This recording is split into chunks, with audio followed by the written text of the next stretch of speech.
Hello students, welcome to Saurav Sir's classes. The question is, consider the equation 2x plus 5y is equal to 103.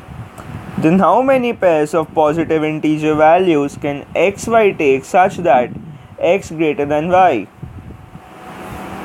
So since 2x plus 5y is equal to 103, this is odd.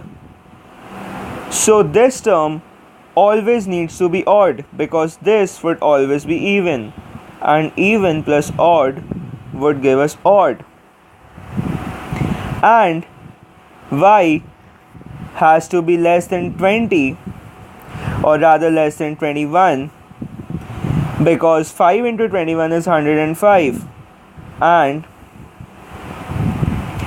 we need to find out the pairs of positive integer values. And since y less than 21 and y should always be odd, so let us check in decreasing order. So the maximum value of y that is possible is 19. So for this, we'll get x to be equal to 4. Now this does not satisfy the condition that x greater than y, so discard it. Next is y is equal to 17, so 85. Now this needs to be 18, so x is 9, again not possible. For y is 15, this becomes 75, x becomes 14. This is again not possible. Now y is 13, then x is 19. Now this is possible since x greater than y.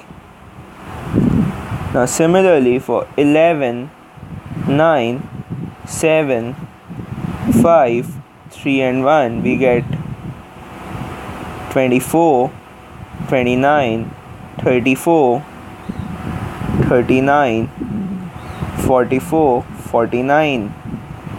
So 1, 3, 4, 5, 6, 7.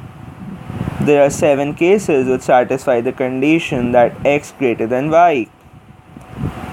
So option A is the correct answer. The next question is, let x be a discrete random variable with probability mass function such that fx greater than 0 if x is equal to 0, 1 and up to n, and fx is equal to 0 otherwise, where n is a finite integer. If probability x greater than is equal to m, given x less than equal to m is equal to fm, then the value of m is, so this equals to probability x greater than is equal to m intersection x less than equal to m by probability x less than equal to m, that is equal to fm. So this gives us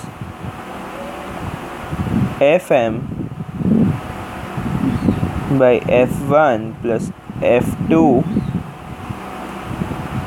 up to fm, that is equal to fm. So fm cancels out. From this we get f1 plus f2 plus fm is equal to 1. So summation fi's, where I goes from 1 to m, is equal to 1. So now this is only possible, so this becomes a cumulative density function of m. So fm is equal to 1. This is only possible when m is at its highest value. So from here we get m is equal to n. This is the answer. Now since n is in none of the options, so option D, none of the above, is correct.